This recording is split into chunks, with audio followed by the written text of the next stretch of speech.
మహోన్నతుడైన గొప్ప దేవునికి కృతజ్ఞతాస్తుతులు చెల్లిస్తూ ఉంటున్నాను.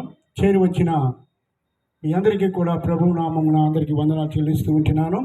ఈ శిలువ ధ్యాన కూటములలో దేవుడు ఈ విధముగా మీ మధ్యన నన్ను ఉంచినందుకు దేవాది దేవునికి స్తోత్రాలు చెల్లిస్తూ ఉంటున్నాను. ముఖ్యంగా మరి ఇజ్రాయిలు అలాగే నిర్మల కుటుంబాన్ని దేవుడు ప్రేమించి ఇంతవరకు కూడా ఆయన రెక్కల నీళ్ళలో భద్రపరిచి ఈ దినము ఆయనను స్తుతించడానికి, ఆయనను గణపరచడానికి, ఆయనను మహిమపరచడానికి ఈ విధముగా కుటుంబం ఏర్పాటు చేసుకున్నందుకు వారిని కూడా దేవాది దేవుడు వారి కుటుంబాన్ని దీవించి ఆశీర్వదించిన గాక. చిన్న మాట నేను చదివేసి ముగించేస్తాను. పరమగీతముల గ్రంథము 8వ అధ్యాయము, పరమగీతముల గ్రంథము 8వ అధ్యాయము 7వ వచనం చదువుకుందాం. అగాధ సముద్ర జలము ప్రేమను ఆత్మజాలదు, నదీ ప్రవాహములు దాన్ని ముంచివేయజాలవు. ప్రేమకై ఒకడు తన స్వాస్థ్యమంతా ఇచ్చినను తిరస్కారముతో అతడు త్రేసి వేయబడును. చిన్న ప్రార్థన. ప్రేమ కలిగిన తండ్రి, మీకు వందనాలు. ఈ సమయమందు లేఖనముల ద్వారా మాతో మాట్లాడి మీరు మహిమ పొందమని యేసు నామములో అడిగి వేడుకుంటున్నాను తండ్రి. ఆమేన్. హల్లెలూయా. ఇక్కడ వ్రాయబడిన మాట, అగాధ సముద్ర జలము ప్రేమను ఆర్పజాలదు, నదీ ప్రవాహములు దాన్ని ముంచివేయజాలవు. ప్రేమకై ఒకడు తన స్వాస్థ్యమంతా ఇచ్చినను తిరస్కారముతో అతడు త్రోసి వేయబడును. ఎవరి గురించి రాయబడి ఉందంటే ఇక్కడ దేవాది దేవుడైన యేసుక్రీస్తు ప్రభు వారి గురించి రాయబడిన మాట ఇది. ఆయన తన స్వాస్థ్యమంతా ఇచ్చేశాడు, తన ప్రాణమంతా ఇచ్చేశాడు. ఎవరి కోసమనంటే మన కోసం. ఆయన అన్నీ ఇచ్చేసిన ఏమండి అతన్ని ద్వేషిస్తూనే ఉన్నారు. తిరస్కారముతో అతడు త్రోసివేయబడును అని వ్రాయబడి ఉంది.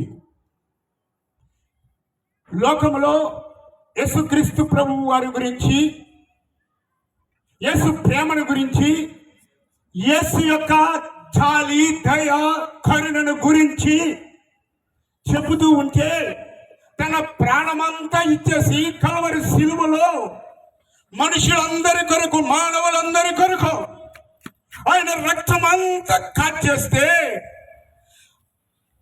ఈ దినాల్లో చూస్తూ ఉన్నప్పుడు, ఆ దినాల్లోనే ఆయన శరీరీతిగా ఉన్నప్పుడే ఆయన తిరస్కరించేశారు. అప్పుడే తిరస్కరించేశారు ఆయన్ని. ఆయన ప్రేమను పక్కన పెట్టేశారు. ప్రియులారా, లోకాన్ని రక్షించడానికి వచ్చిన యేసుక్రీస్తు ప్రభువు వారు నిన్నేమీ అడగలేదు. నువ్వు అది ఇచ్చే ఇది ఇచ్చే అని ఏం అడగలేదు. నిన్ను ప్రేమించి నీ కొరకు ఆ కల్వరి శిలువలో రక్తం కార్చిన వాడు, తన స్వాస్థ్యమంతా ఆఖరి రక్తపు పొట్టు వరకు ఆయన కల్వరి శిలువలో రక్తం కార్చి తన ప్రేమను పంచిపెట్టాడు. యేసుక్రీస్తు ప్రభువు తన ప్రేమను పంచిపెట్టాడు. నువ్వు ద్వేషించినా, నువ్వు తిట్టినా, ఆయనను కొట్టినా, ఆయన అన్నారు వీరేమి చేయించున్నారో వీరికి తెలియదు కనుక వీరికి క్షమించి. తన స్వాస్థ్యమంతా ఇచ్చేస్తున్నాడు. అందుకనే దేవాది దేవుడి వాక్యం ఒకటి సెలవిస్తూ ఉంటుంది. రోమీయులకు రాసిన పత్రికలో నేను ముక్తి చేస్తున్నాను. ఇంకా రోమీయులకు రాసిన పత్రిక 8వ అధ్యాయము, రోమీయులకు రాసిన పత్రిక 8వ అధ్యాయము 31వ వచనము నుండి మనం కొన్ని వచనాలు చదువుతుంటుండగా, ఇట్లుండగా ఏమందము, దేవుడు మన పక్షమున ఉండగా మనకు విరోధి ఎవడు? తన సొంత కుమారుని అనుగ్రహించుటకు వెనుక తీయక మనందరి కొరకు ఆయనను అప్పగించిన వాడు.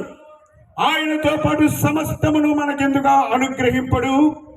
దేవుని చేత ఏర్పరచబడిన వారి మీద నేరము మోపువాడెవడు? నీతిమంతులుగా తీర్చువాడు దేవుడే, శిక్ష విధించువాడెవడు? చనిపోయిన క్రీస్తు యేసే. అంతేకాదు, మృతులలో లేచిన వాడును, దేవుని కుడి పార్శ్వమున ఉన్నవాడును, మన కొరకు విజ్ఞాపనము కూడా చేయువాడును ఆయనే. క్రీస్తు ప్రేమ నుండి మనలను ఎడబాపువాడు ఎవడు? శ్రమయ్యను, బాధైనను, హింసైనను, కరువైనను, వస్త్రహీనతైనను, ఉపద్రవమైనను, ఖడ్గమైనను మనల్ని ఎడబాపునా? ఆయన ప్రేమ ఎట్టగా కనబడుతుందో చూడండి. తన సొంత కుమారుని మన కొరకు అనుగ్రహించిన వాడు దేవాది దేవుడు యేసుక్రీస్తు ప్రభు వారిని మన కొరకు అనుగ్రహించేశాడు.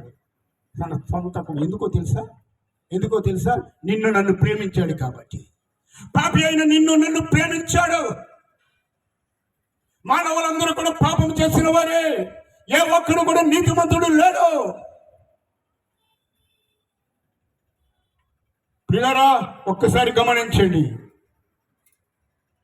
ఆయన ప్రేమ నీ ఎడల చూపించి, ఆయన జాలి నీ ఎడల చూపించి, ఆ సిలువలో తన ప్రేమని వెల్లడి చేశాడు. ఆ ప్రేమను నువ్వు కూడా జ్ఞాపకం చేసుకోవాలి సంగమా. ఆయన ప్రేమను నువ్వు కూడా జ్ఞాపకం చేసుకుని ఆయనను కొనియాడి, ఆయన స్తుతించి, ఆయన ఘనపరచాలని ప్రభువును మనం చేస్తూ నేను ఈ మాటలు ముగిస్తూ ఉంటున్నాను. హల్లెలూయా.